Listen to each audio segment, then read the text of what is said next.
Imagine só, você acorda um dia e todo o dinheiro que você guardou a vida inteira simplesmente sumiu.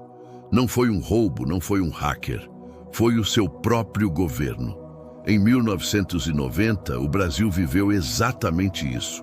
Uma nação inteira foi dormir com uma promessa de mudança e acordou no meio de um pesadelo financeiro.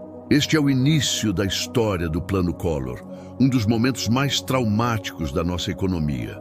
Mas para entender como chegamos a esse ponto, precisamos voltar um pouco no tempo, para o final dos anos 80. A situação era caótica. A inflação estava completamente fora de controle, chegando a 80% ao mês. O que isso significa na prática? O dinheiro que você recebia no início do mês perdia quase todo o seu valor até o final. Ir ao supermercado era uma loucura. Os preços nas prateleiras eram remarcados 2, 3 vezes no mesmo dia. Era uma corrida contra o tempo para gastar o salário antes que ele virasse pó. A economia brasileira estava em ruínas e o povo, desesperado por uma solução, clamava por um herói. E foi nesse cenário de desespero que surgiu uma figura carismática, jovem e com um discurso agressivo, Fernando Collor de Mello. Ele se apresentava como o caçador de Marajás, o político que iria acabar com os privilégios e, acima de tudo, derrotar o monstro da hiperinflação. Sua promessa era clara e direta: eu vou salvar o Brasil.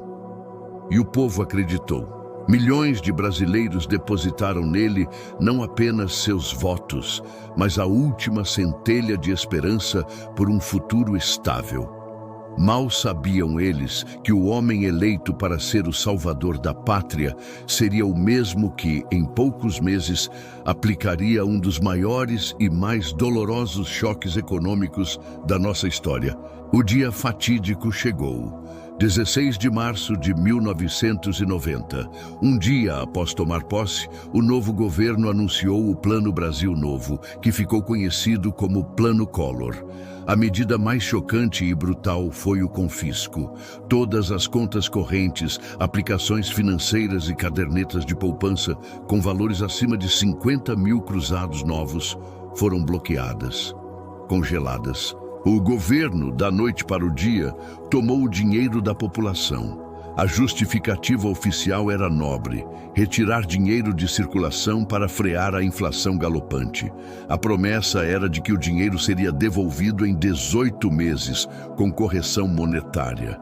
Mas a realidade nas ruas foi devastadora. Imagine o pânico. Famílias que guardavam as economias de uma vida para comprar uma casa, pagar a faculdade dos filhos ou garantir uma aposentadoria tranquila, de repente, não tinham mais nada.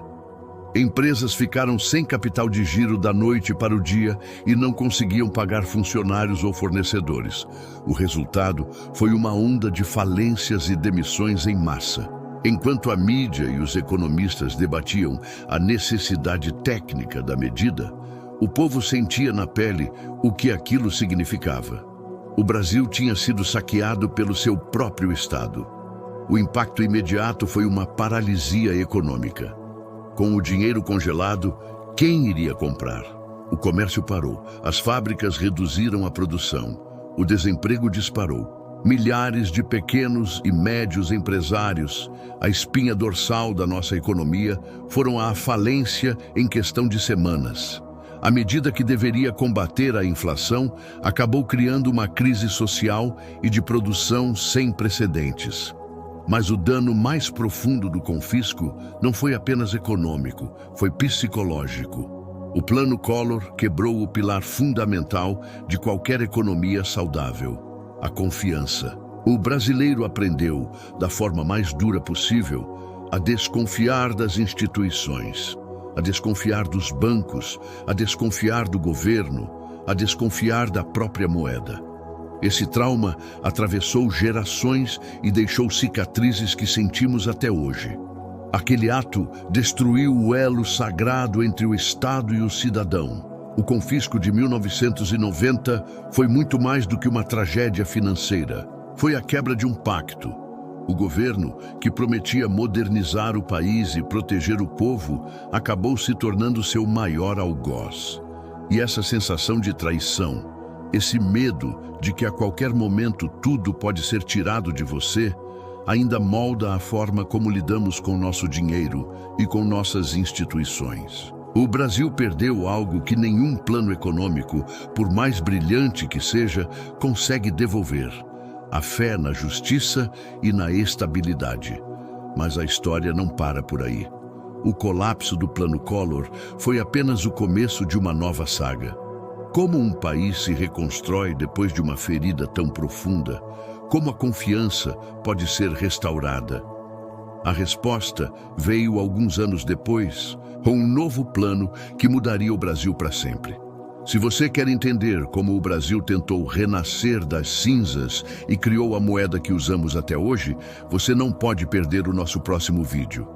Clique aqui para assistir a História Secreta do Real, o plano que mudou o Brasil, e descubra os bastidores da operação que deu origem à nossa moeda e redefiniu o futuro da nossa economia. Obrigado por assistir até aqui. Se você gostou desse mergulho na nossa história, não se esqueça de deixar o seu like, se inscrever no canal e ativar o sininho para não perder os próximos capítulos. Até lá!